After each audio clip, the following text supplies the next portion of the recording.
Gracia y paz a vosotros de Dios nuestro Padre y del Señor Jesucristo. Son las salutaciones que Pablo describe en el libro de Efesios capítulo 1 versículo 2 y la declaro de nuevo sobre cada uno de ustedes.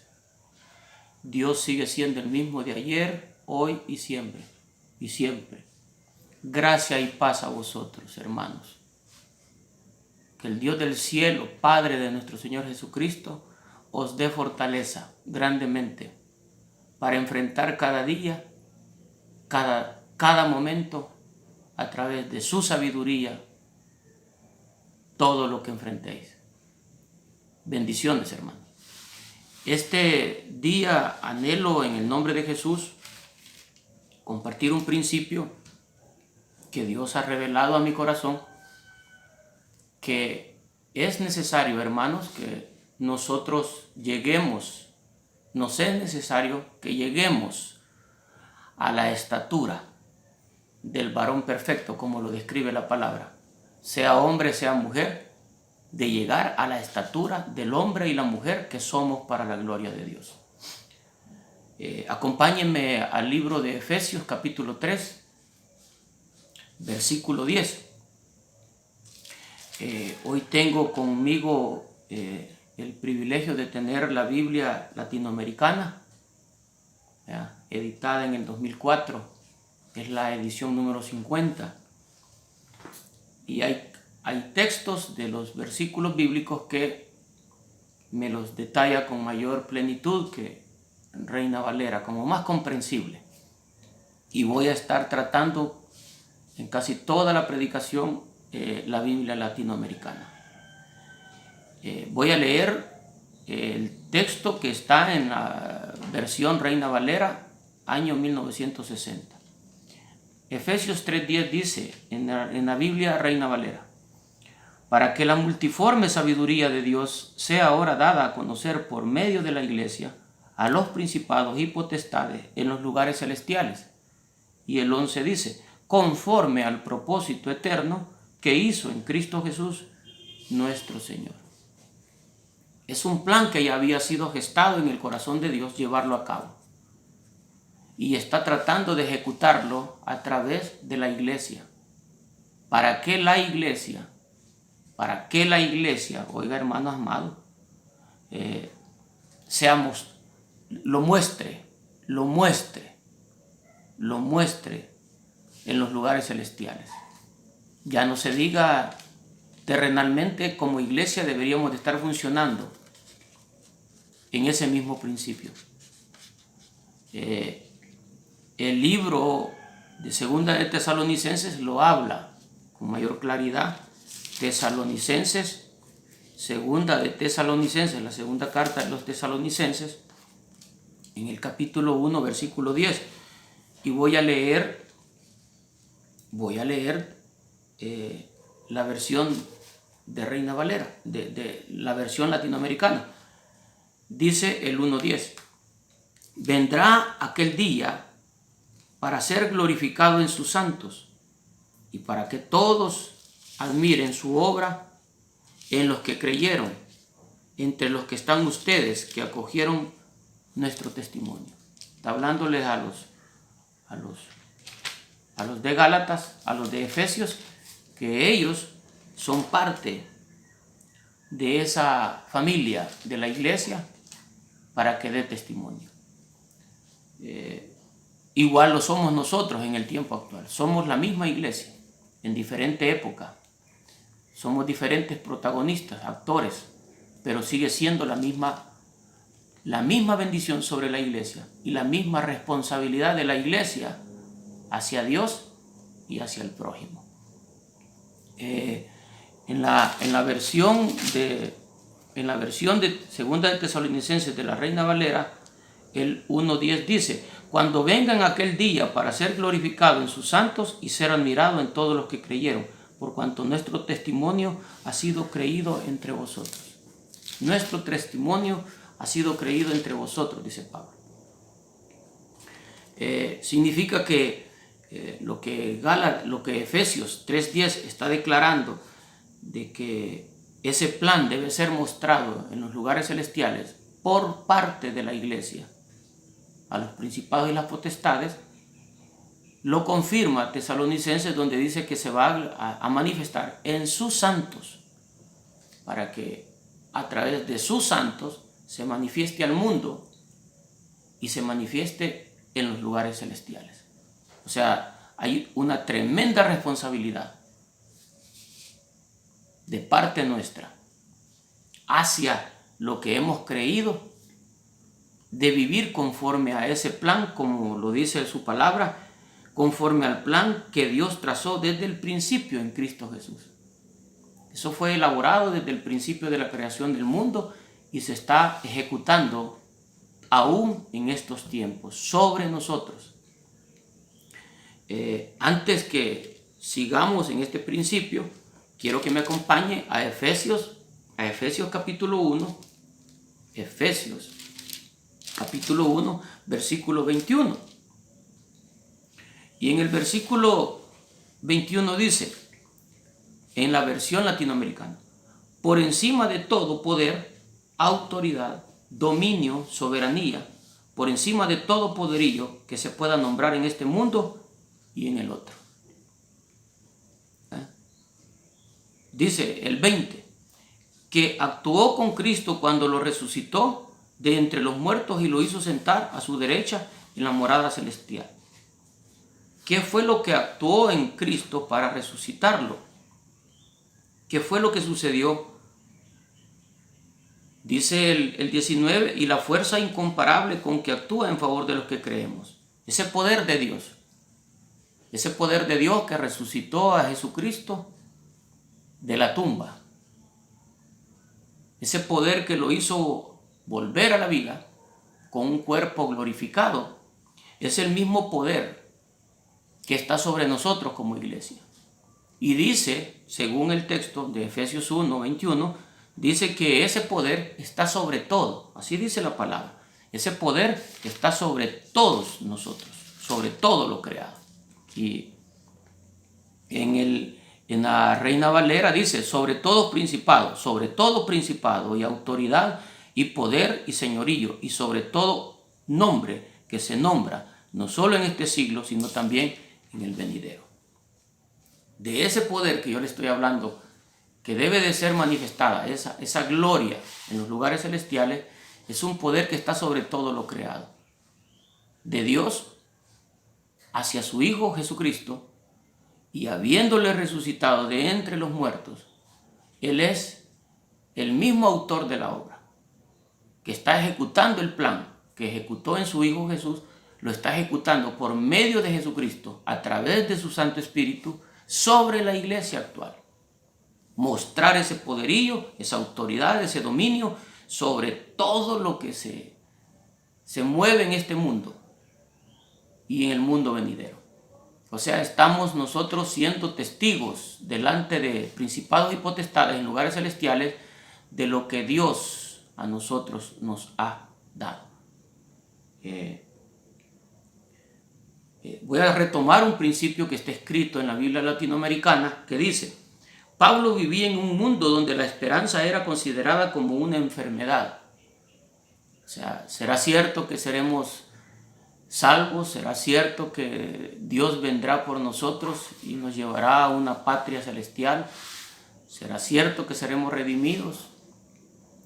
Cualquier proyecto de transformar a los hombres pasaba por una ilusión, y así se explica cómo las esperanzas de la naciente ciencia fueron entonces prontamente ahogadas.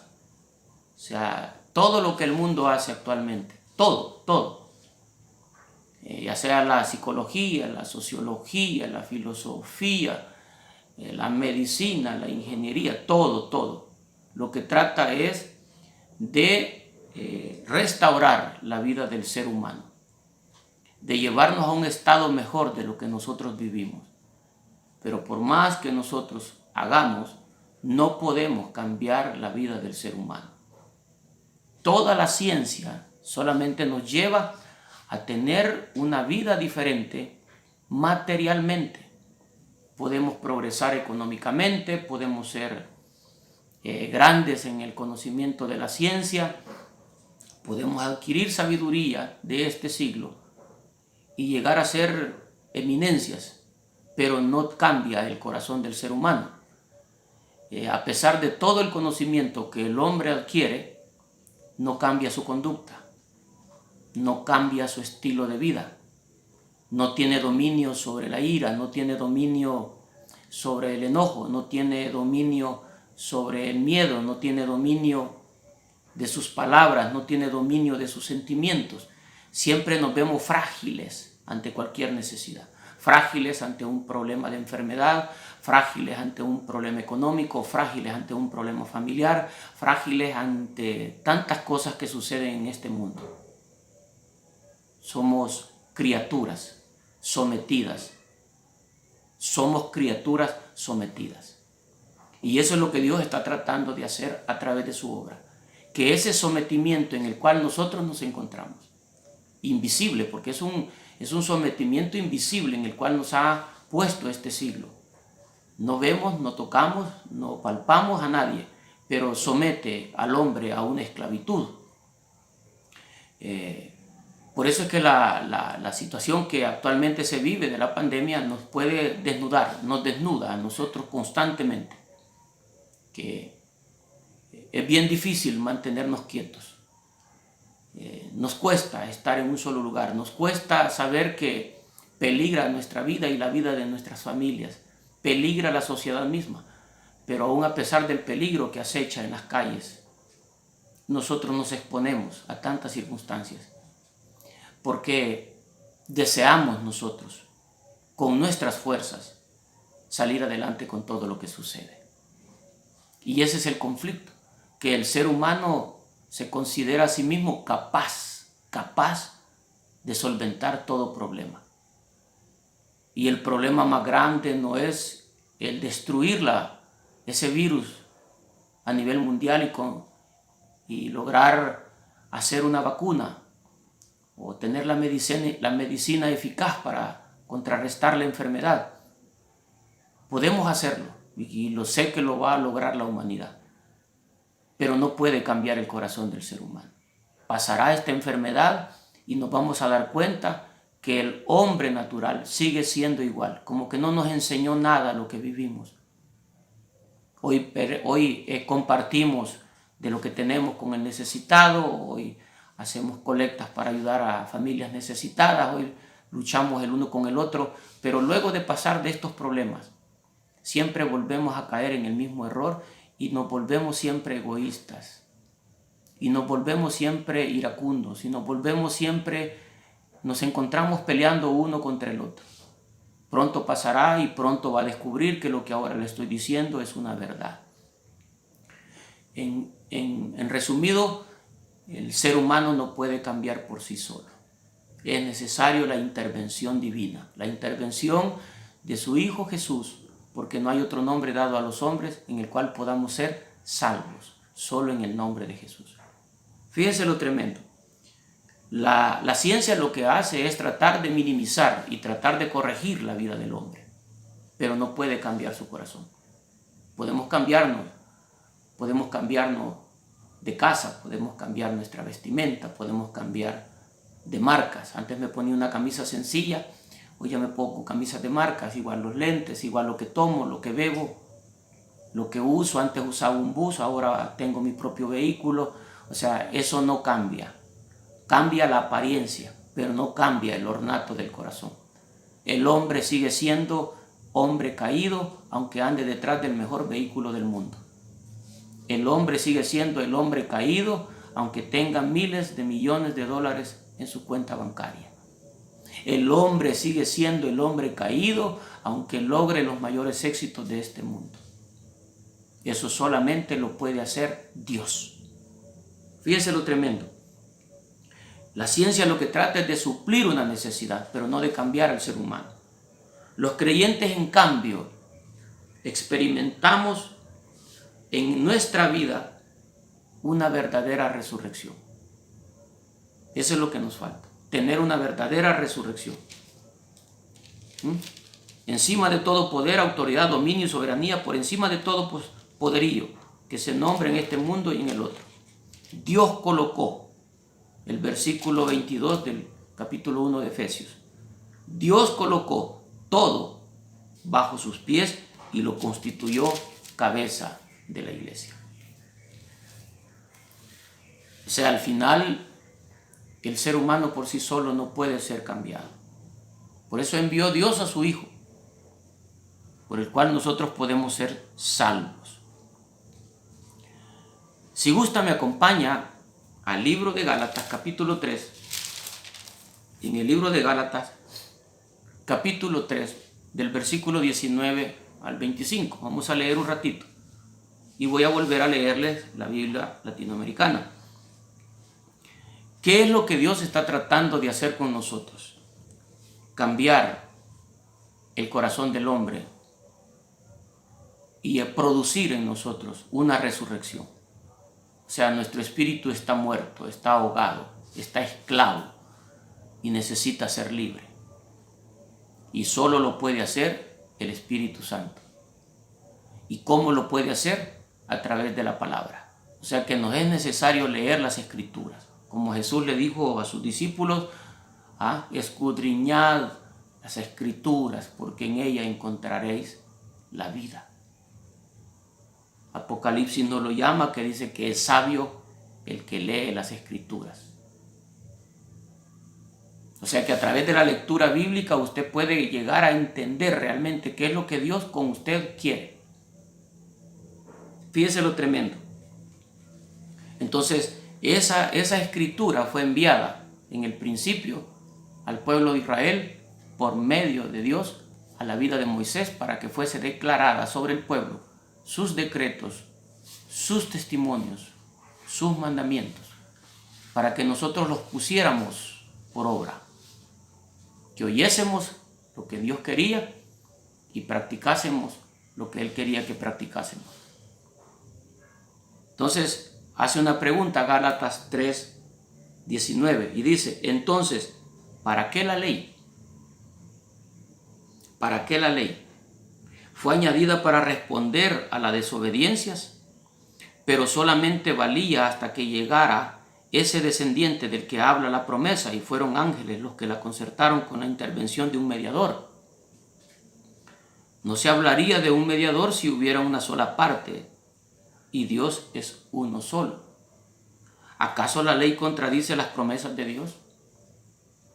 En absoluto. Si hubiera dado una ley capaz de darnos vida, nuestro paso a la verdadera justicia podría resultar de esa ley.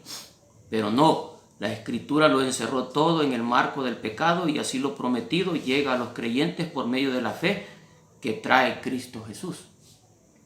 Hasta que no llegaran los tiempos de la fe, estábamos custodiados por la ley a la espera de la fe que se iba a revelar. La ley nos conducía a Cristo para que creyéramos y así fuéramos justos. Pero al llegar la fe, ya no estamos sometidos, dice la Biblia latinoamericana, ya no estamos sometidos al pedagogo. Fíjense qué tremendo, hermano. ¿Cuál fue el propósito de Dios de enviar su palabra, su ley, sus mandamientos, sus decretos al pueblo de Israel? Para que nosotros, la ley, nos sirviera de ayo. La versión de Reina Valera no le llama pedagogo. La versión de Reina Valera le llama ayo. Y se lo voy a leer y dice de la siguiente manera. Pero venida la fe, ya no estamos bajo ayo. Ya no estamos bajo ayo. Y cuando la palabra nos está hablando de un ayo, ese es un mentor. Es alguien, dice, le voy a leer según la historia, en el tiempo de Pablo, las familias acomodadas confiaban sus hijos a un servidor llamado pedagogo, que los llevaba a la escuela, pero no los instruía, solo los llevaba. Aquí Pablo dice que la ley fue la sirvienta, mientras que Cristo el maestro. El pedagogo se relaciona con la ley. La ley lo que está haciendo es llevarnos es conducirnos a cómo debemos de vivir y qué debemos de hacer y cómo debemos de pensar. O sea, la ley lo que está tratando es de corregir, de hacernos ver en un espejo cómo vivimos y cómo quiere la palabra de Dios que vivamos. Cuando yo confronto la palabra en relación con mi vida, yo no estoy viviendo en los preceptos divinos, estoy viviendo una vida en la cual yo me gobierno y yo hago lo que yo quiero. Fíjense qué tremendo. Entonces la ley lo que está haciendo es guiándonos a cómo deberíamos de vivir, pero no nos puede cambiar. Eso es lo que está diciendo la palabra. ¿Acaso la ley contradice las promesas de Dios? En absoluto. Si hubiera dado una ley capaz de darnos vida, dice el versículo 21 de Efesios, de Gálatas 3, se lo voy a leer en Reina Valera. En Reina Valera diga, luego la ley es contraria a las promesas de Dios. La ley es contraria a las promesas de Dios. En ninguna manera, dice, porque si la ley dada pudiera vivificar, la justicia fuera verdaderamente por la ley. La ley no nos puede vivificar, la ley no nos puede obligar a nosotros a cambiar nuestro estilo de vida. Solamente conocemos una ley, conocemos el mandamiento divino. Dice que yo no conocería el pecado si la palabra no me dijera, como dice la Biblia, si la palabra no me dijera, no codiciarás. La Biblia nos lo está declarando en el mismo precepto divino, o sea, y se lo voy a leer, hermanos amados, en el nombre de Jesús, para que nos identifiquemos de lo que yo estoy tratando de que nosotros este día seamos instruidos. Según el Éxodo capítulo 20, dice la palabra de Dios. Voy a leerle unos textos bíblicos que son los mandamientos de Dios. Dice el 12, del 12 en adelante. Honra a tu padre y a tu madre para que tus días se alarguen en la tierra que Jehová tu Dios te da. Honra. No me está diciendo a mí si ellos se portan bien o se portan mal, si fueron o no fueron buenos o malos padres, si me criaron o no me criaron, si me abandonaron o me dejaron desterrado. O sea, Dios está diciendo, honra a tu padre y a tu madre. Usted pudo haber crecido sin padre, sin madre, sin alguno de ellos o sin los dos. Criado tal vez por un abuelo, un amigo, un familiar. O vivió errando por el mundo. Entonces cuando el principio bíblico viene a mi vida y me dice que yo debo de honrar a ese padre que me abandonó y me tiró a la calle, mi corazón me dicta que no, porque yo siento hacia él odio, siento hacia él rencor. Es inconcebible, es difícil que yo lo perdone porque lo que me ha hecho es tan duro que no fácilmente puedo perdonarlo. Yo puedo declararlo con mis labios, puedo declarar perdón a alguien, pero tal vez mi corazón sigue todavía dañado. Todavía mi corazón siente cosquillitas cuando ve a la persona que le ha dañado. Significa que aunque yo lo confiese 1000 veces, si mi corazón no es restaurado, en vano es lo que yo digo. Por eso dice Jesús, este pueblo de labios me confiesa, pero su corazón está lejos de mí. O sea, lo que estoy tratando, hermano, amigo que me escucha, es que usted descubra su naturaleza. Yo no le estoy acusando. Lo que estoy tratando es de que usted descubra cómo es la naturaleza humana. Yo puedo estar pidiéndole perdón a mis padres por el daño que me causaron. Puedo estar peleando con ellos y vengo delante de Dios a pedirles perdón. Pero siempre que me vuelvo a encontrar en el tema de ese pasado, vuelve a hacer cosquilleos mi corazón. Significa que usted no ha sido sanado. Por eso Jesús les dice que de la abundancia del corazón habla la boca. O sea, y dice la palabra en Santiago que dice que miembro tan pequeño es la lengua, pero capaz de provocar un incendio en el bosque, dice. Es como un timón en un barco. Pequeño el timoncito, pero guía un gran barco. Así es el miembro en el cuerpo. Pequeño es el miembro, que es la lengua, pero capaz de destruir. Dice la palabra en Proverbios que en la boca está el poder de la vida y de la muerte. Con esta lengua yo puedo destruir o puedo edificar mi vida y la vida de los demás. Fíjense qué tremendo. Pero ¿de dónde habla la boca? De lo que hay en el corazón. O sea que aunque yo quiera corregir mi lengua, si mi corazón está dañado, siempre va a hablar maldad. Por eso descubra usted que cuando hay conflictos en la familia, uno dice, sí, te perdono, sí, no te preocupes, ya pasó, pero vuelvo a sentir cosquillas cuando vuelve a suceder otro problema. Es porque el corazón no ha sido sanado. Y la palabra, según lo que estamos leyendo, hermanos, según lo que estamos leyendo, dice el 21, ¿acaso la ley contradice las promesas de Dios? En absoluto. Si hubiera dado una ley capaz de darnos vida, oiga, si hubiera dado una ley capaz de darnos vida, nuestro paso a la verdadera justicia podría resultar de esa palabra, de esa ley. Significa que si esa ley, solo así como nosotros lo estamos haciendo, dice que perdonemos a nuestros enemigos, yo los perdono, y al perdonarlos, yo soy bendecido de parte de Dios.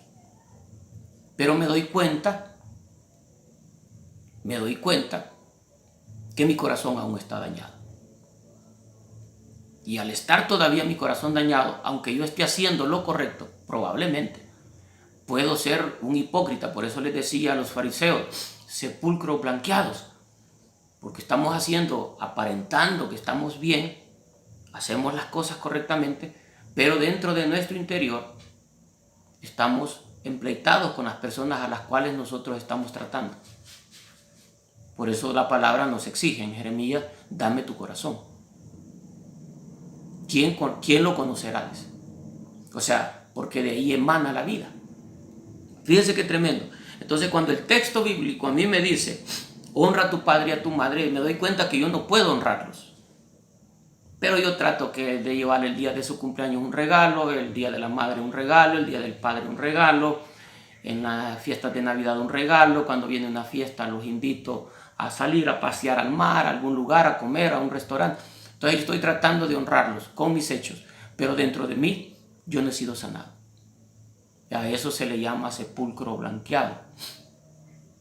En pocas palabras, eso es hipocresía. Igual sucede dentro de la membresía de la iglesia. Hay hermanos que han dañado nuestras vidas y nos ha costado perdonarlos. Pero salimos juntos a tomar un café, salimos juntos a evangelizar y salimos juntos y nos vamos en la misma unidad de transporte. Nos subimos a un vehículo juntos y vamos platicando, pero hay conflictos dentro de nosotros. No ha sido sanada la herida. Entonces yo no puedo honrar a esa persona, mucho menos a mis padres. Fíjense lo que está haciendo la ley. Está tratando de desnudar mi condición. Vea lo que dice el versículo 13 de Éxodo 20. No matarás. No cometerás adulterio. No hurtarás. No hablarás contra tu prójimo. Falso testimonio. No codiciarás la casa de tu prójimo. No codiciarás la mujer de tu prójimo, ni a su siervo, ni a su criada, ni lo que él tiene, ni su buey, dice, o sea, ni su asno, ni cosa alguna de su prójimo, o sea, pero nosotros estamos llenos de todo ello. Como hijos de Dios, hay veces nos sentimos mal y si no, húrguese usted, escudriñe su corazón y lo voy a hablar. ¿Por qué nos sentimos mal que los impíos progresen? Las personas que no buscan de Dios, esos no tienen persecución, tienen los mejores trabajos, los mejores salarios, así entre comillas, dicen que son los mejores hijos porque están estudiando en una buena escuela, un buen colegio, una buena universidad, los visten con las mejores ropas y a eso le llamamos progreso, a eso le llamamos vivir bien. Eso es una farsa. Porque el vivir bien no es lo que tengo, el vivir bien es la paz del ornato de mi corazón. De acuerdo a la condición en cómo yo estoy dentro de mi vida, cómo está de sano mi corazón, así es la vida que voy a expresar a los demás. Oiga de lo que estamos hablando, hermano, no me pierda el hilo. Entonces yo no puedo expresar algo que yo no vivo. Yo lo expreso, pero es una hipocresía porque dentro de mí yo no lo estoy deseando. A veces saludamos a hermanos de la iglesia, amigos que nos llamamos amigos, y dentro de nosotros hay un cosquilleo hacia ellos. Algo nos molesta de ellos y no somos capaces de enfrentar el problema, de decirle, mira, esto me incomoda. No tenemos ese valor. Y si lo tenemos, lo hacemos creyendo que nosotros estamos haciendo lo correcto. Caemos en otro error. O sea, total que el hombre no se sacia de hacer el mal. Así dice la Biblia. no nos saciamos de hacer el mal. Y lo que yo quería decirle, dice, no cometerás adulterio, no matarás, dice. Y alguien me podría decir, de los que oyeron, no matarás. Yo no he matado a nadie. ¿Y su conducta? Cuando no obedece a sus padres, ¿no es matarlos? ¿O se sienten ellos alegres de que usted desobedezca a sus padres? ¿O se siente contenta su esposa de que usted la traiciona? ¿O se sienta contento su esposo de que usted lo traiciona? Eso es matar. Porque la persona que está sufriendo por lo que usted hace, esa persona no tiene paz. En pocas palabras, está muriendo, está agonizando dentro de sí. Eso es matar. No físicamente yo vengo, tomo un arma y mato a alguien y le quito la vida. Es quitarle la vida cuando usted llega anoche a su casa y no da el pormenor de dónde viene. O usted que se alcoholiza, va, y toma, pregúntele a su esposa cómo le gusta verlo, si en sus 5 sentidos, sano o tomando algún licor. Pregúnteselo a ella, porque dice la Biblia que su vida, el hombre, el cuerpo del hombre ya le pertenece a la mujer y el cuerpo de la mujer le pertenece al hombre. Pregúntele a ella si le agrada lo que usted hace. O pregúntele a sus hijos cuando usted les grita, dándoles una orden. Tal vez se los dijo de buena forma, pero siguió insistiendo y como no obedecieron, llegó un momento en que usted les gritó. Entonces esa conducta que nosotros exponemos públicamente, la exponemos, no la ocultamos, actuamos, hablamos, pensamos, vemos, oímos, vamos tras cosas que no son agradables a Dios. Y no porque Dios realmente salga perjudicado de lo que usted y yo hacemos, sino porque es tanto el amor que siente por nosotros que no quiere verlo fracasado a usted, ni quiere ver fracasada a su familia, ni todo lo que usted emprende. La Biblia nos dice, para que todo te vaya bien, dice. Si usted lee el principio de los 10 mandamientos, habla de para que te vaya bien. Ahí depende de usted, depende de mí. Yo quiero que le vaya bien a mis hijos, pero no quiero cambiar yo. Dice la Biblia que no son los hijos los que heredan a los padres, sino los padres a los hijos. Y la herencia de la cual está hablando Corintios en ese principio no significa que yo le voy a dejar una herencia a mis hijos de una casa para que no tengan que andar deambulando de un lugar a otro y tengan un lugar fijo, o dejarles una herencia económica. Yo no estoy en contra de ello, está bien, bienaventurado el que lo pueda hacer, hágalo. Pero no se está refiriendo la Biblia a dejar ese tipo de herencia, sino un buen testimonio del tipo de padre que mis hijos tuvieron, de la estatura de mujer, de varona que tuvieron como madre, una madre ejemplar. Una madre que cuando cometía un error era capaz de reconocer su error e iba a quienes había ofendido, ya sea que fueran sus hijos, sus hermanos, sus amigos, y pedía perdón. Y pedía perdón, y pedía perdón, hasta que era perdonada. Eso para muchos es una aberración, es algo que, no hombre, no es necesario hacerlo. Yo dentro de mi corazón ya acepté que no le juzgo, no le culpo, pero no es capaz de doblar su servicio, o sea, todavía somos de dura servicio, porque no reconocemos lo que eso produce en la vida de los demás, ¿verdad? Somos intocables, nos subimos a un pedestal que creemos que ahí estamos y como que somos mejores que los demás. Eso es pecado. Que te alaben los extraños, dice, no tú mismo. Que lo que hace tu derecha no lo sepa la izquierda. La palabra, el hombre dice, bueno, yo no ando contando a todo el mundo lo que yo hago, eso es un secreto. Pero se siente halagado usted mismo de lo que usted hace, puro orgullo. Y nos cuesta reconocerlo. Oiga lo que estoy tratando de explicar. Yo no estoy contendiendo contra usted ni estoy tratando de que usted se incomode, sino simplemente que vea la verdad. Por eso es que la pregunta dice en el versículo 19 de Gálatas 3:19, entonces, ¿para qué la ley? ¿Cuál fue el propósito de la ley? Si, como dice el 21, entonces, si se hubiera dado una ley capaz de darnos justicia, capaz de darnos vida, nuestro paso a la verdadera justicia podría resultar de la ley. O sea, si la ley era capaz de transformar la vida del hombre, ¿Para qué tenía que venir Jesucristo? Por eso es que dice el versículo 19, oiga lo que dice, fue añadida para responder a las desobediencias, pero solamente valía hasta que llegara ese descendiente del que habla la promesa, y fueron los ángeles los que la concertaron con la intervención de un mediador. O sea que hay un mediador. Así como fue Moisés entre Dios y el pueblo de Israel, él era el mediador, porque a Moisés le era revelada la verdad, era instruido en lo secreto. Por eso es que cuando confronta la vida de María y confronta la vida de Aarón, cuando murmuran de Moisés, les dice, y dice el texto bíblico, cuando hablo con Moisés, hablo cara a cara. Con ustedes yo hablo por medio de sueños y de visiones. O sea que en ese momento que les está diciendo eso, oyen por primera vez la voz de Dios. Así como ellos la estaban oyendo, es como él hablaba con Moisés.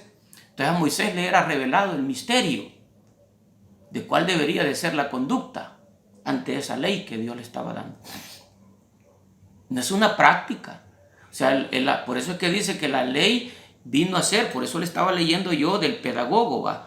Aquí Pablo dice que la ley fue la sirvienta. O sea, la ley lo que está tratando es de agarrarlo de la mano a usted, oiga bien, tomarlo de la mano a usted como hombre, a usted como madre, a usted como mujer, a usted como hijo, a usted como anciano, a usted como niño, como joven, como sea, blanco o negro. Tomarlo de la mano, oiga lo que le estoy diciendo, tomarlo de la mano y guiarlo a Cristo. O sea, no es una práctica religiosa lo que cambia, pero sí me está pidiendo a mí que yo de verdad debo despojarme de toda altivez y de toda arrogancia, aceptar con humildad los errores que tengo. Por eso le mencionaba la ley: no matarás, no hurtarás, no robarás, no codiciarás la mujer de tu prójimo, no codiciarás la sirvienta ajena, no codiciarás el asno del prójimo. O sea, a veces hasta de eso nos sentimos mal, ¿va? Si alguien vive mejor que nosotros, que tiene más que nosotros, eso es pecado. Y usted quizás no tiene muchos recursos económicos, quizás usted se considera un pobre, pero lo pobre no es lo que usted tiene o no tiene. Lo pobre es la forma en que entendemos a Dios. Yo no tengo recursos, yo no le estoy tratando de hacerle sentir mal a usted. Yo le voy a abrir mi corazón. Yo no tengo ni casa, ni cuenta bancaria, ni tengo un salario. De verdad, dependo completamente de Dios en todo. Él suple a mi necesidad, a mis alimentos, a los pagos de alquiler que tengo, a las deudas que a veces adquiero por no consultarlo a Dios. Él siempre me suple. Pero no por eso yo soy pobre. Soy pobre espiritualmente. A eso se refiere la Biblia cuando nos llama pobres.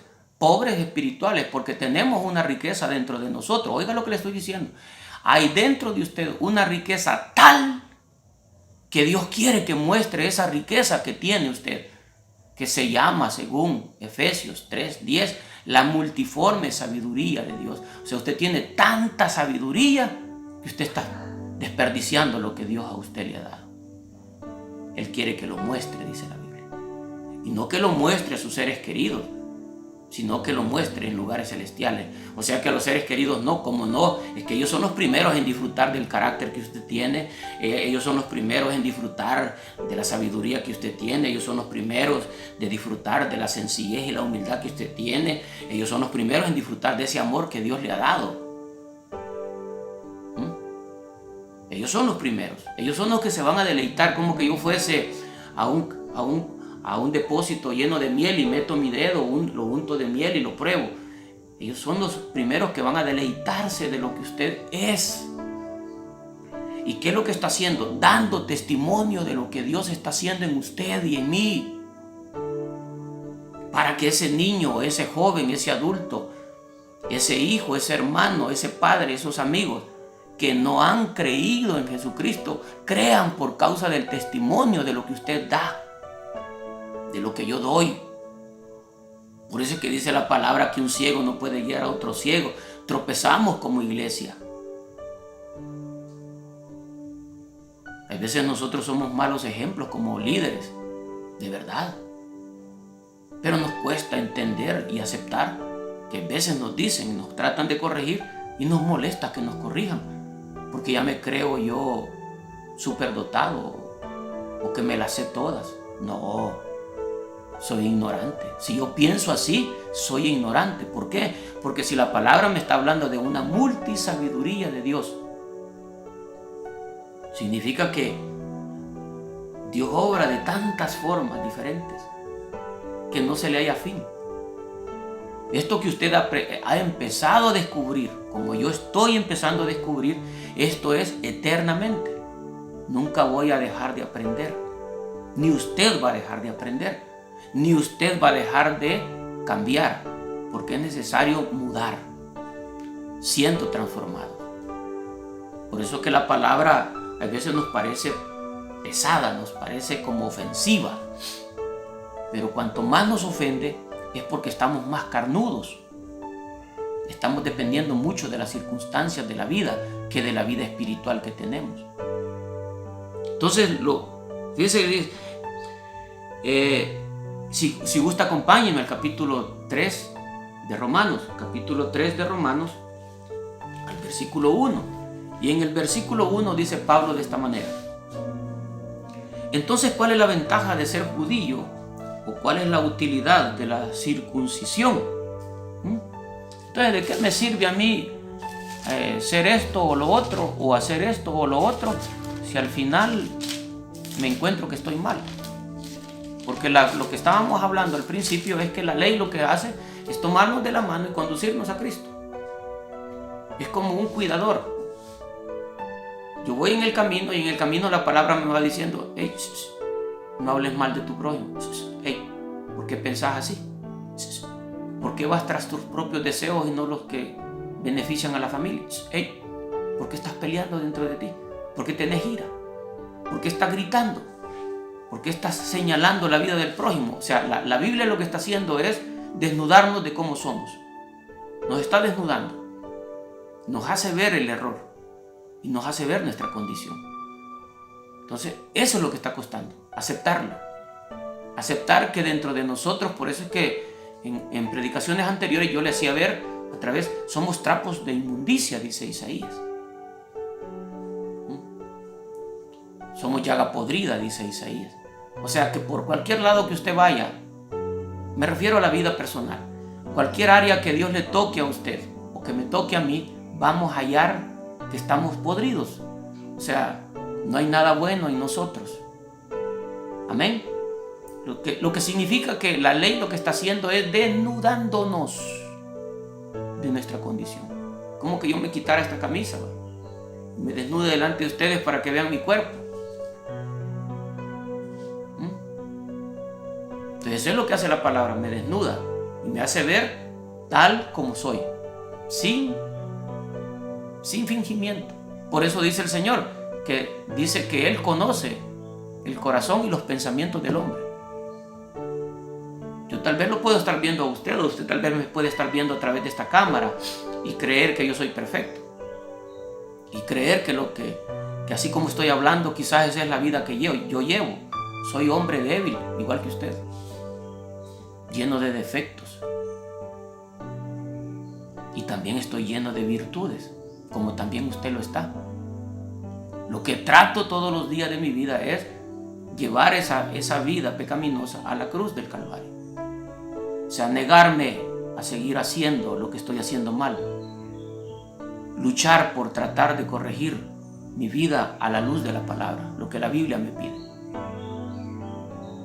Si soy un padre, si soy un hermano, si soy un amigo de la patada, como decimos a buen salvadoreño,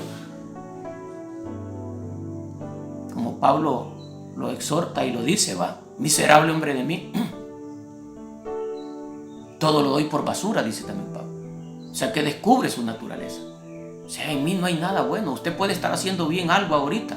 Imagínese que usted está preparando un almuerzo, o está preparando una cena, o está preparando un desayuno. No sé en qué hora usted está viendo esta predicación.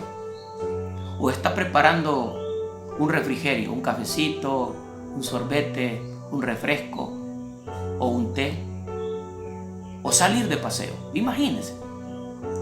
Y resulta que usted hace lo que está haciendo y de repente cuando va a la cocina se da cuenta que tiene que arreglar todo lo que dejó desordenado y a limpiar todo lo que ensució. O sea, le queda más trabajo la limpieza que lo que usted hizo, porque aquello duró quizás en comerlo quizás unos 10 minutos a lo sumo, 15 minutos, media hora, pero pasa 5 horas limpiando el lugar. Entonces usted piensa, no está fácil hacer estas reuniones familiares, quizás hoy hasta adentro. ¿Por qué? Porque siente cargoso, lo siente difícil.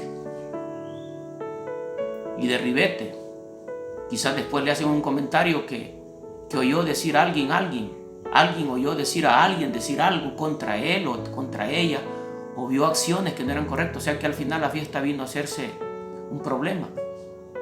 Ya no quedé convidado de volver a hacer otra reunión familiar o de amigos, o de llevar a mi familia, o de llevar a un grupo a pasar un momento alegres, a disfrutar un picnic, ir a la playa, de partir con amigos de verdad dentro de la obra, o irse a estar con un par de borrachos y oírlos hablar, o de los drogadictos de la comunidad donde usted vive, dedicarles tiempo, porque es necesario llegar a ellos.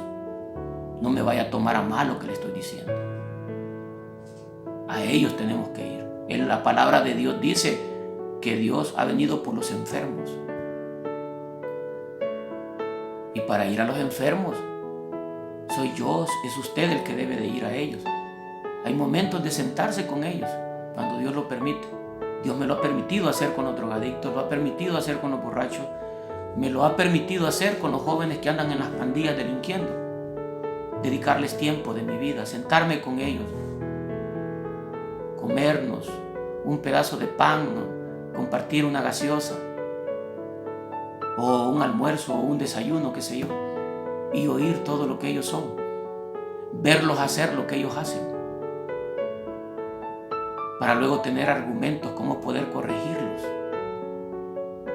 Es necesario estar en medio de ellos para conocer lo que son.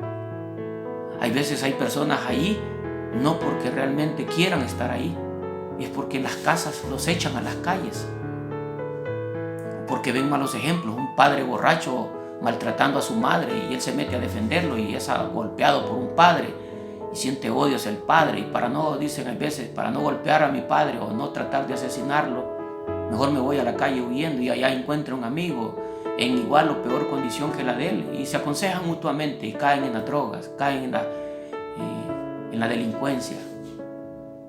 Difícilmente alguien nos aconseja y nos dice, mejor vénganse, agarremos esta pelota de fútbol y vamos a jugar fútbol a la cancha, o venite, vamos a correr, salgamos a correr mañana y hacemos ejercicio. Difícilmente. Entonces es necesario ir a ellos. Fíjense. Entonces, ¿qué resulta? Que ese efecto que sucede dentro de la sociedad lo provocamos dentro de nuestros hogares como hijos de Dios. Yo no le estoy hablando al inconverso, le estoy hablando al creyente.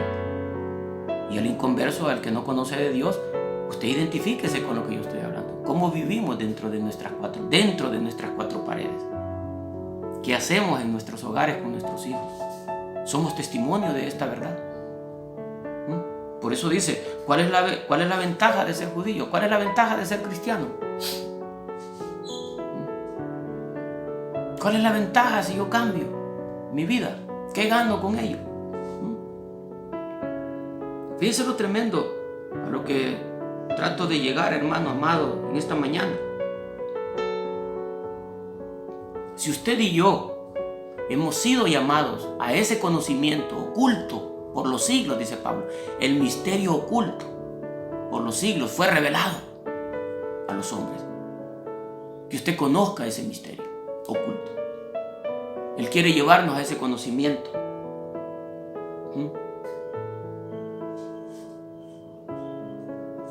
Para que al tener ese conocimiento pueda servir a mi vida. Y al servir a mi vida, entendiendo la verdad, yo sirva a mis hermanos. Yo sirva al prójimo. Eso me sirve de ser cristiano. La ley lo que está haciendo es llevarme a un conocimiento pleno tal que descubra quién soy ¿quién es usted? No me vaya a decir su nombre, no me vaya a decir de dónde viene, ni quiénes son sus padres, ni lo que ha hecho. ¿Quién es usted? ¿Cómo está su corazón? Entonces la ley lo que hace es desnudar el corazón y hacernos ver realmente que somos fariseos. La iglesia actual es una iglesia farisea. Somos fariseos. La misma iglesia dentro de los ministerios están peleando hermano con hermano, hermana con hermano, discutiendo entre ellos, exigiéndole un hermano al otro hermano que aquel debe de hacer lo que se le está diciendo en lugar de ser ejemplo. Porque Jesús no vino a obligarnos, vino a ser ejemplo como lo fue Juan. Por eso levantó a sus apóstoles a ser ejemplos. La iglesia demanda que el pueblo debe cambiar, deben transformar sus maneras de vivir. Por eso es que les dijo Jesús a los escribas y a los estudiosos de la ley: vosotros le ponéis carga a este pueblo que vosotros no podéis sobrellevar, que ese pueblo no puede sobrellevar, que ni vosotros lleváis. O sea, la iglesia sigue siendo la misma. A nosotros nos enseñan a servir dentro de la obra, a ir a los cultos de oración, a ir a las vigilias, a asistir a los ayunos, a celebrar fiestas al Señor en conciertos de alabanza, tratando de agradar a Dios por lo que hacemos. Pero cuando yo me doy cuenta la condición en que llego a esos lugares, yo soy un problema. O sea, estoy aparentando ser algo que no lo soy. No significa que lo que yo le estoy diciendo sea malo, porque la Biblia me demanda que, cuando le dijo Jesús, cuando les haya quitado el novio, estos van a ayunar, van a vigilar, van a orar, se van a consagrar. Pero nosotros lo hacemos, pero nos estamos sintiendo mejor que los demás que no lo hacen. Entonces no sirve lo que hago, porque eso no lo hago para ser mejor, lo hago porque me es necesario. Por eso Dios quiere levantar ministerios fuertes en la oración, pero no por sentirme yo mejor que los demás ministerios. Si yo soy llamado al ministerio de intercesión, soy llamado a interceder por todo el cuerpo de Cristo, no solo por la iglesia donde yo voy, sino por todo el cuerpo, porque todo es el cuerpo de Cristo. Amén. Y eso es lo que nos está costando. O sea, la iglesia no está funcionando como tal. No estamos mostrando en los lugares celestiales a esos principados y a esas potestades que de verdad Dios gobierna nuestras vidas y gobierna la institución de la iglesia. Porque esto es un cuerpo. No puede funcionar un brazo aislado de la mente o del corazón. Funciona de acuerdo a la necesidad que tiene el cuerpo. Usted me ve que a cada rato yo me limpio mi nariz por la grasa que me despide en mi cara. Y la mano no, mi mano derecha no está hastiada de estar todo el tiempo haciendo lo mismo y la mano izquierda contenta porque no hace nada. No, simple y sencillamente funcionan como cuerpo. ¿Está funcionando usted como cuerpo? ¿Está haciendo, verdad, sanidad a las naciones, como dice la palabra? Pues sí, porque si mi corazón está sano, mi familia debe de estar viviendo esa bendición que yo tengo. La iglesia donde yo estoy, los miembros de esa iglesia deben de disfrutar de lo que yo estoy viviendo en Dios. Y no lo estamos haciendo. Entonces, ¿qué está sucediendo con nosotros? La ley solo nos está desnudando de nuestra condición, pero nosotros queremos cambiar nosotros. Usted no puede, ni yo puedo. La palabra, y se los he dicho en varias ocasiones, la palabra de Dios dice: apartados de mí, nada podéis hacer. Él insiste y nos dice: yo soy el camino, muchacho. Si yo no opero en tu corazón, si yo no soy la luz de tu corazón, tú no vas a poder hacer lo que yo quiero que hagas. Vas a hacer lo que tú crees que es correcto, pero tu mente no es mi mente. Mis pensamientos no son los tuyos, pues. Yo estoy pensando en algo más grande. Tú estás pensando en tu vida y estás pensando en tu familia. Egoístas somos. Dios está pensando en el cuerpo, está pensando en los hermanos, está pensando en el amigo, está pensando en el drogadicto, está pensando en el ladrón, está pensando en la prostituta, está pensando en el homosexual, está pensando en el pandillero.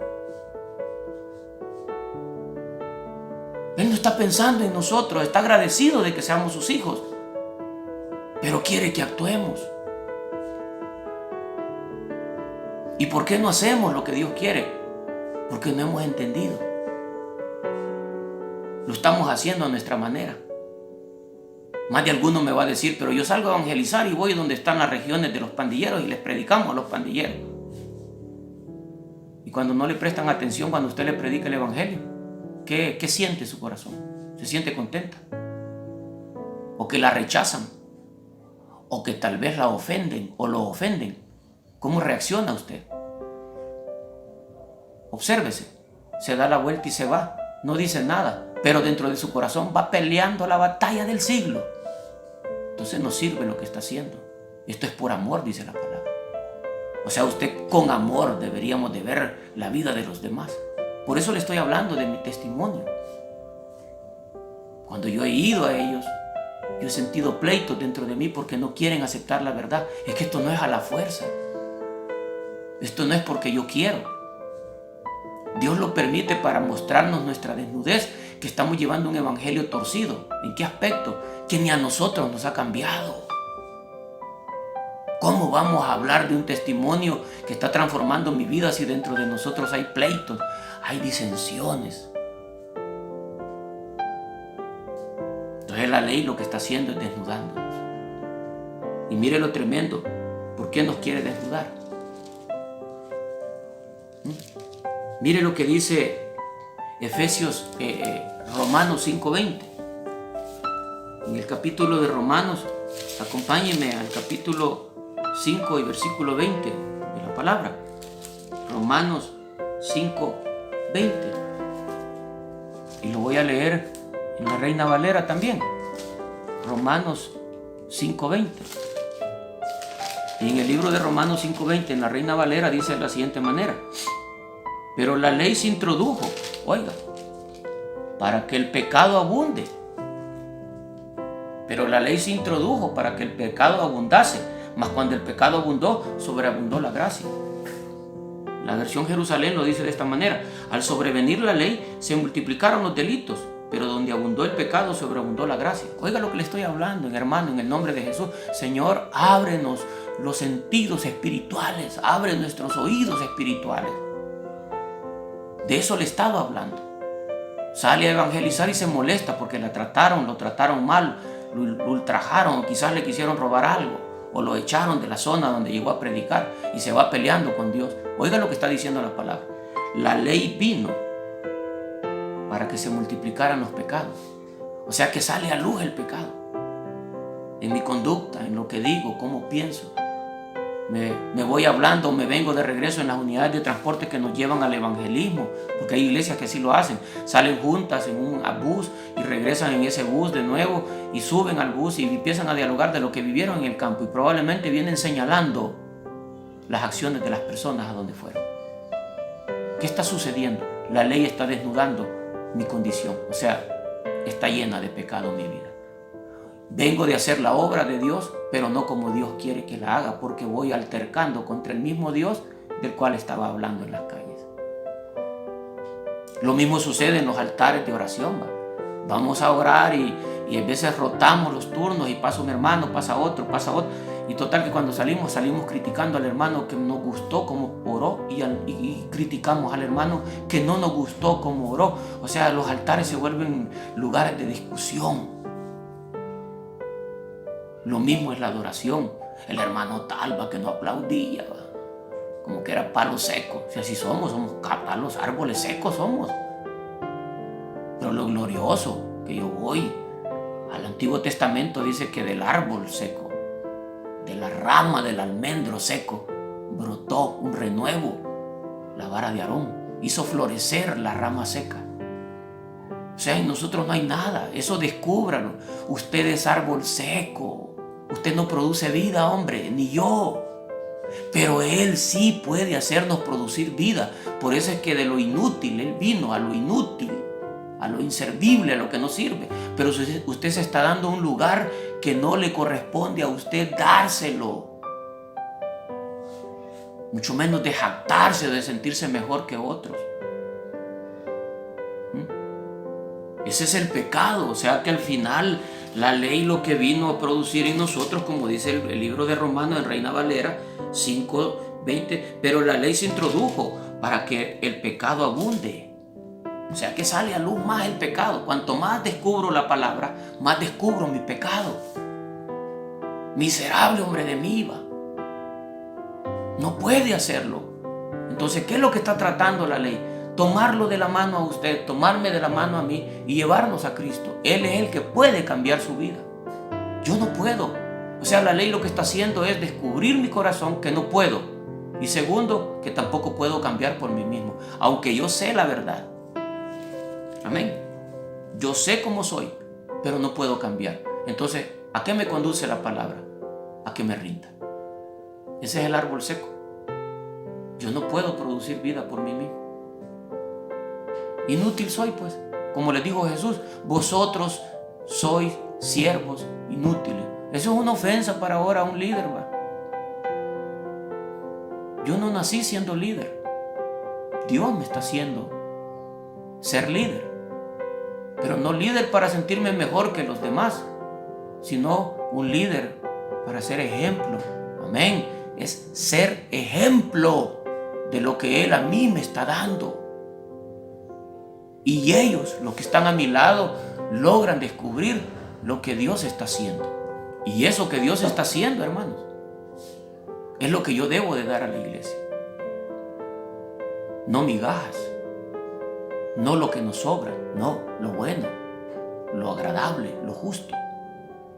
Todo lo de buen nombre que se nombre debajo de los cielos, eso es lo que hay que dar al hermano, al prójimo. Y no lo estamos dando. Solo veámoslo, una perspectiva. A veces nosotros invitamos a seres queridos a un almuerzo, a una cena. Es bien típico en la familia salvadoreña, ¿va? Y en cualquier sociedad eso.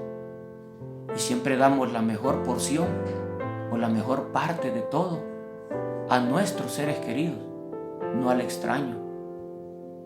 Y según el texto, según la verdad divina, hermano, lo mejor deberíamos de dárselo al extraño.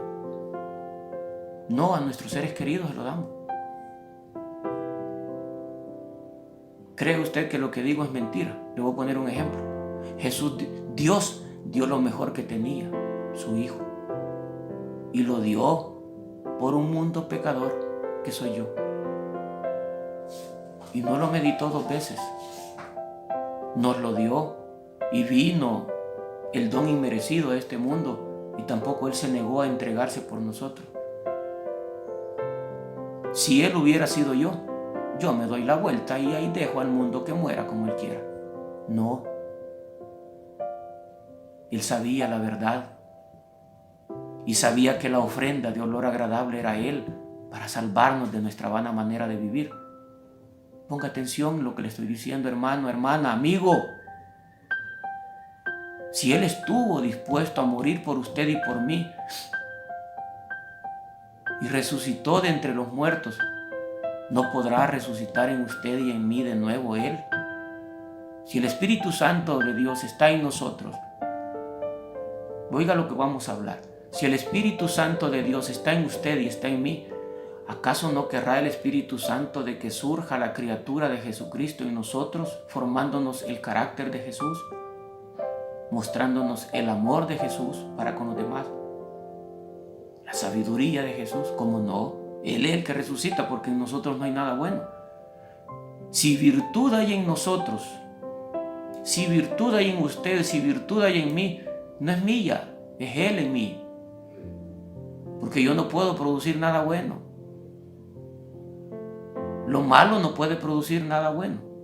Solo lo bueno puede producir lo bueno. Y lo único bueno que en este mundo ha existido se llama Jesús de Nazaret. Si Él no resucita en su corazón y en el mío, y si usted no le permite nacer de nuevo y ser Señor de su vida, oiga lo que le estoy diciendo, de verdad que Él gobierne sus deseos, que Él gobierne su vida, que Él gobierne su patriarcado como padre, si usted que gobierne su vida como matriarcada, como madre, que Él gobierne su vida como hijo, de someternos como padres, de someternos como hijos, como hermanos, de ejercerlo como Él lo es. No vamos a disfrutar la vida que Dios nos ha dado, porque yo no puedo producir esa vida, ni usted, solo Él. Entonces la ley lo que está haciendo es mostrando nuestra condición. Usted está lleno de delitos y pecados igual que yo, pero no puedo cambiar por mí mismo. Me doy cuenta que no puedo cambiar. Entonces cuando yo me doy cuenta que no puedo cambiar, aunque yo sepa la verdad y yo practique la verdad, usted puede ser un buen padre, un buen hermano, un buen amigo, un buen miembro de la iglesia. Hágalo, pero va a llegar un momento en que va a haber alguien que le va a sacar las canas verdes. O sea, lo va a sacar de su cuadro, lo va a sacar de su dominio y va a caer en un error, en un comentario, en una acción, en un pensamiento, en un deseo hacia la persona. Se va a descubrir que siente algo hacia la persona solamente porque nos hicieron sentir mal. Ahí me doy cuenta que realmente yo no estoy haciendo nada bueno. Vuelvo a ver mi desnudez. Por eso Pablo lo dice en su palabra, va. Una gloria tan divina en vasos de barro. No somos nada, hermanos. Amigo, no somos nada. Sin Él no somos nada. Somos simple y sencillamente, llanamente, un hombre, una mujer más en este siglo que va a sufrir. Entonces quiere decir que usted como cristiano no sufre. ¿Cómo no? Pero lo sufro por causa del amor a Cristo. Y ese sufrimiento no solamente porque yo me lo provoco, sino porque me es una impuesta necesidad. O sea, debo sufrir, debo padecer por causa del hermano, de la hermana, del prójimo. Ya no de hacer las cosas como yo quiero y yo tratar de solucionar los problemas, que Él los haga. Cuando Él lo hace, es hasta donde la ley nos está llevando. La ley nos está llevando a desnudar nuestra condición y demostrarnos que no podemos cambiar por nosotros solos. Al vernos imposibilitados de no poder hacer nada ni por nosotros mismos, nada podéis hacer sin mí, dice la palabra. Pero hace otra promesa: yo estaré con vosotros todos los días de vuestra vida hasta el fin del mundo. Es promesa. Él ahí está. ¿Por qué quiere estar con nosotros? Para ayudarnos a cumplir la palabra. Por eso es que la ley era un mentor, era un ayo, era un pedagogo. La ley lo que hace es desnudarnos. Por eso es que le estoy leyendo, le voy a leer de nuevo lo que dice la palabra en Romanos 5:20. Pero la ley se introdujo para que el pecado sobreabunde. Mas cuando el pecado abundó, sobreabundó la gracia. Entonces, como Dios sabe que yo no puedo, ni usted puede cambiar por sí solo o por sí sola, existe el socorro oportuno. Cristo es nuestro socorro. Él sí puede cambiarlo. Él sí puede cambiarla. Él sí puede hacer de usted y de mí lo que realmente somos. Y cuando empezamos a vivir esa vida que Él nos está revelando por medio de esta verdad, porque la palabra es vida. Pablo dice, a la verdad, la palabra es espiritual, no es terrenal. No es un dogma que yo lo voy a practicar y porque yo lo practico. Como yo ofrendo en la iglesia, como yo sirvo en el diaconado, como yo estoy en el ministerio de evangelismo, yo soy parte del coro de la iglesia. Yo le ayudo al siervo a pagar la casa de Dios. Yo le doy alimentos al prójimo. Yo le ayudo al más necesitado. Una práctica religiosa. Usted lo está haciendo, lo creo. Yo también lo he hecho y lo estoy haciendo. Pero cuando yo ayudo a esa persona o yo sirvo en medio de ese ministerio, cuando algo ocurre que no es agradable a nuestros ojos o no logramos entenderlo, nos provoca pleito dentro de nosotros y empezamos a discutir y a señalar y a criticar la vida del prójimo. Como que si yo fuera o usted fuera el perfecto de la iglesia. No hay nadie. El único perfecto, autor y consumador de la obra es Jesucristo. Nosotros no somos más que instrumentos en las manos de Dios. Oiga lo que le estoy diciendo, instrumentos en las manos de Dios. Quiere decir que mientras Él no nos tome, no podemos ser útiles. Yo puedo tener un lapicero en mi mano, o aquí sobre mi escritorio, yo tengo un lapicero, pero el lapicero por sí solo no funciona por sí solo. Tengo que darle el uso para que funcione como tal. No llega a ser lapicero mientras yo no lo utilice. O sea, el hombre no puede vivir sin Dios, pues. Yo no puedo dar en el blanco perfecto de lo que realmente es la vida que Dios creó en el hombre para que viviese en este siglo. Esta vida no es una prueba, hermanos, de qué quería Dios que nosotros fuésemos. No, Dios lo hizo perfecto, dice Proverbios, todo desde el principio. El hombre lo destruyó. Entonces, para que usted funcione realmente en el plan divino que fue gestado desde el principio de la creación, necesito someterme a la ley de Dios. Y someterme a la ley de Dios significa permitir que Él me guíe a toda verdad. Que Él sea mi mentor de ahora y por la eternidad. Y ya no hacer las cosas como yo las estoy haciendo o como nos piden que las hagamos. Por eso es bien tremendo, hermanos amados.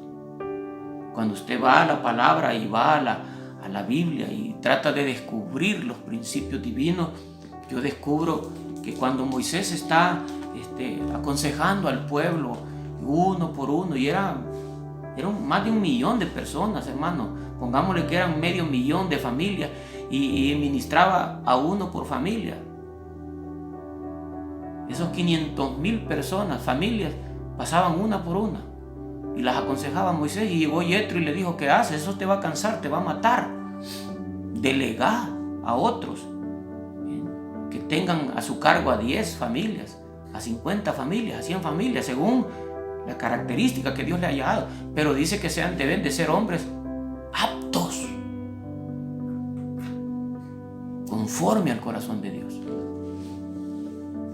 Hoy nosotros, el hombre recién llegado a la iglesia, recién convertido, ya tiene 1 año, 2 años, 3 años, y como ya tiene 3 años, ya le damos obligaciones dentro de la iglesia de que sirva, siga cuidándolo. Como una nodriza, la iglesia deberíamos cuidar a los miembros nuevos hasta que surja en ellos la verdad de Dios de cómo prestar ese servicio a la iglesia. Porque no es a lo físico a lo cual le va a servir, sino a las almas que ahí están con él. De no agraviar más esas almas dañadas. Oiga lo que estoy hablando.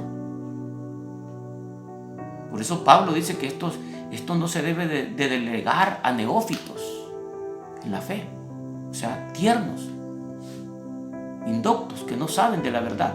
Porque si usted pone a un recién convertido de 3 años, pongámosle, hermano, algo que haga, y si alguien no se lo valora dentro del ministerio, va a detractar al ministerio. Y dentro de ese ministerio hay personas más nuevas, más jóvenes en la obra. Los van a dañar. Por eso es que hay tanto éxodo, miembros de esta iglesia yéndose a otra iglesia, así van de iglesia en iglesia, yéndose, porque nos estamos dañando unos con otros. Cuando el mismo principio nos lo dice Jesús, ya resucitado, se lo dice a sus discípulos: no se vayan de este lugar, no salgan de este lugar hasta que sean revestidos de lo alto, hasta que sean llenados de la plenitud del Espíritu Santo, para que podamos entender la verdad. Por eso estamos fallando tanto en la obra que estamos haciendo para Dios. Decimos que para Dios la estamos haciendo, y la estamos haciendo para nosotros. Es lo que nosotros queremos, no lo que Dios quiere. Dios no quiere que usted ensanche las tiendas, las estacas de su tienda, cuando usted ni siquiera sabe lo que Dios quiere que haga. Por eso es necesario ir a Cristo, para que Él nos guíe y nos conduzca por esta senda que debemos transitar. Somos y estamos comprometidos de mostrar la multisabiduría de Dios en los lugares celestiales. O sea, que los mismos principados y las mismas potestades vean lo que Dios ha hecho con el cuerpo de la iglesia, unidos unos con otros, desarrollando el sueño divino para la gloria de Dios. Para Dios no hay nombre, no hay rótulos, somos un cuerpo en Él. Vernos así es lo que Dios quiere, que nos veamos como un solo cuerpo, unidos unos con otros. Y estaba la iglesia, dice, unida a través del Espíritu, porque es el Espíritu Santo el que nos une, no un nombre de iglesia, es el Espíritu Santo el que nos une. Por eso yo le exhorto este día, volvámonos a Dios mientras puede ser allá. Y tú que no le conoces, es tiempo de que vuelvas a casa. De Él venimos y a Él vamos, solo que al final Él va a juzgarnos y va a decidir a dónde nos vamos. Él vino para salvar nuestras almas. Si tú no has conocido a Jesucristo y no le has reconocido como su Salvador, hoy te invito a hacerlo. Ora conmigo. Señor Jesús, yo reconozco que tú eres Dios y que viniste a este mundo a salvar mi vida. Yo acepto que tú eres Dios y el Dios de mi vida. Sálvame de mi vana manera de vivir y escribe mi nombre en el libro de la vida y ayúdame a vivir para ti eternamente. Perdóname por mis pecados en el nombre de Jesús. Dios ha oído tu oración. Dios ha vuelto su mirada a ti varón, a ti varona, porque eres bienaventurado delante de los ojos de Dios. Dios nos ama a todos. Y a ti, hermano, hermana amada, te pido en el nombre de Jesús que entregues tu vida a Dios completamente, a consagración a Dios, para que Él haga de ti el instrumento que tú eres en las manos de Jehová. Señor, gracias por este día, por la oportunidad que nos brindas de meditar en tu consejo divino. Permítenos vivir tu palabra.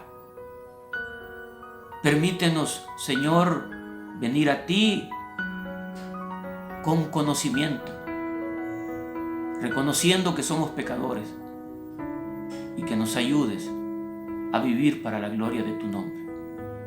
Aparta de nosotros todo lo que nos asedia y nos estorba y abre nuestro entendimiento, abre nuestro corazón a tu verdad y ayúdanos a entenderte y a conocerte, y que la multiforme sabiduría de Dios se ejecute en nosotros para que vivamos lo que resta de nuestra vida quieta, justa y piadosamente para la gloria de tu nombre. En Cristo Jesús te lo pedimos. Amén y amén. Dios les bendiga, amados. Abrazos a todos y que Dios me los bendiga y me los fortalezca grandemente. Bendiciones.